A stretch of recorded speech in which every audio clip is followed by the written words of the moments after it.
Jobs for people with IQs of less than 85 are very, very rare. So what the hell are those people supposed to do? As the high IQ tech geeks get a hold of the world, the demand for cognitive power is increasing, not decreasing, right? Okay, so how smart do you have to be different things in life? Well, if you have an IQ of 116 to 130, which is 85th percentile and above, so 1 person in 8 to 1 person in 20, then you can be an attorney, a research analyst, an editor, an advertising manager, a chemist, an engineer, an executive manager, etc. That's not the high end for IQ, by the way. You know, that it can go up, well, it can go up indefinitely, although there's fewer and fewer people as it goes up. So if you want to be the best at what you're doing, bar none, then having an IQ of above 145 is a necessity, and maybe you're pushing 160 in some situations, and maybe that's making you 1 person in 10,000 or even 1 person in 100,000. And then also, to really be good at it, you probably have to be reasonably stress tolerant and also somewhat conscientious. So you know, people, and you think, well, why is it that smart people are at the top of dominance hierarchies? And the answer to that in part is because they get there first, right? I mean, everything's a race, roughly speaking, and the faster you are, the more likely you are to be at the forefront of the pack. And intelligence in large part is speed. That's not all of it is. So if you're moving towards something difficult rapidly, the faster people are going to get there first. So IQ of 110 to 115, so that's 85th to 73rd to 85th percentile. Copywriter, accountant, manager, sales analyst, general manager, purchasing agent, registered nurse, sales account executive. If you look at universities, the smartest people they're above this. Who are the smartest people at university? What do you think? Mathematicians, physicists and mathematicians, right. I could tell you who's on the other end, but I won't. Yeah, I'd like to though. Anyways, okay. Going down now 103 to 108 is slightly above average, right? 60th to 70th percentile. Store manager, bookkeeper, credit clerk, lab tester, general sales, telephone sales, accounting clerk, computer operator, customer service rep, technician, clerk, typist. So you see at this level, people have some technical skill and some ability to deal with complex things. Okay, that's dead average. 100 is average.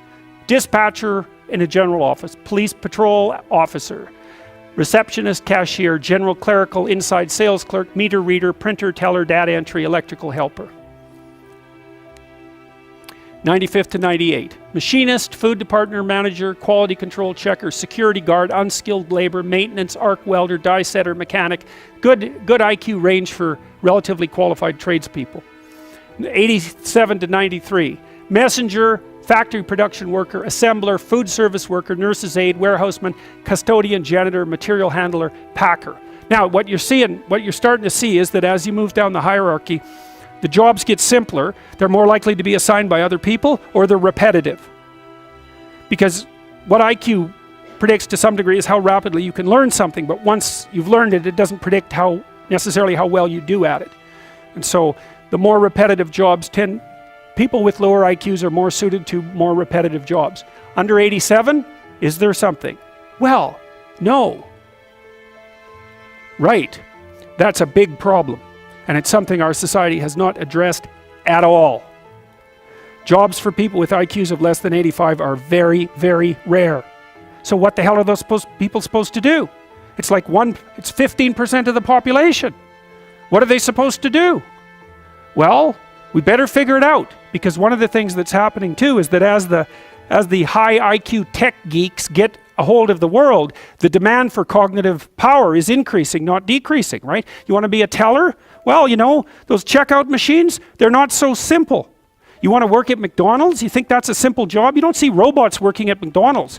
And the reason for that is that what McDonald's workers do is too complex for robots to do. So this is a discussion that no one wants to have, but that's okay.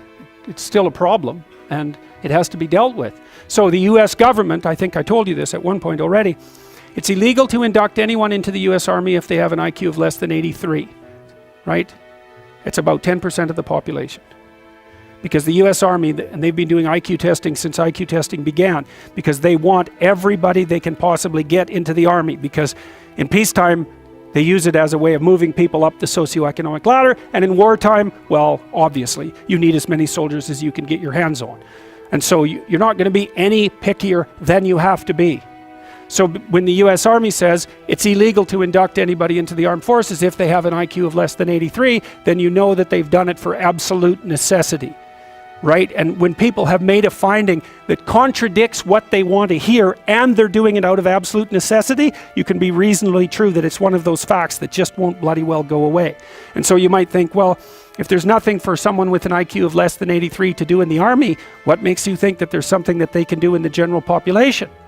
And then the issue is, because the conservatives will say, well, they should just work harder. It's like, sorry, that ain't going to fly. And the liberals will say, well, there's no difference between people anyhow, and you can just train people to do everything, and that's wrong. So they're both wrong, and they're seriously wrong. And the fact that neither side of the political perspective will take a good, cold, hard look at this problem means that we're going to increasingly have a structural problem in our societies, because we're complexifying everything so rapidly that you can't find employment unless you're intelligent. You guys are really going to face this, Lawyers are disappearing like mad. And the reason for that is, you can look it up online. Increasingly, you can do things yourself if you're smart. And so, like, the working class people have been wiped out pretty nicely over the last 30 years by automation and various other things. It's the low end of the white collar class that's coming up next. So I'm not saying that lawyers are in the low end, but low end lawyers are in the low end of the white collar class. So there's still going to be plenty of positions for people who are creative and fast on their feet and super smart. In fact, those people are going to have all the money, and that's already happening to a great degree. Because if you're smart and you can use a computer, you're so smart it's just absolutely unbelievable, right? And if you can't use a computer, and lots of people, and I don't mean, you can open Word. That isn't what I mean. I mean you can program, and if you can't program, well, you're right at the next end. So if you haven't got that with you, you're going to be left behind. What is happening to a large degree is people drop out of the employment race. They get very depressed. They develop chronic pain problems, especially if they're men, because chronic pain and depression are very much the same thing. And then they subsist on opiates, which are subsidized by Medicaid in the US. I'm not kidding about this. This is exactly what's happening. What else is going to happen to people for whom there's nothing to do? They have a terrible time, especially if they're conscientious. The AI guys are pushing hard on this. Hey, what's the biggest employment category? Driver. Think about it. What's Tesla doing? What are all the AI guys working on as fast as they possibly can? Driverless cars. No problem, except that's the biggest employment category for men. So what are those guys going to do? Yeah, they're going to sit home and, be miserable with their wives and take opiates because they have chronic pain problems. Right. Nasty. And you might think, well, could they think up something else to do? Well, if you have an IQ of 83 or less, you're not going to be doing a lot of thinking about something else to do. That isn't how it works, because you're more of you're an act person, not a thinking person, roughly speaking. And so if you have a task at hand, especially if you're conscientious, you can diligently go about it. But, I've tried to train people with IQs of 80 and less to do what I would consider tasks that one of you could learn to do in 10 minutes and never make a mistake again. And it's like tens of hours with bare minimum mastery of the tasks. So, yeah, it's an ugly situation, no doubt about it.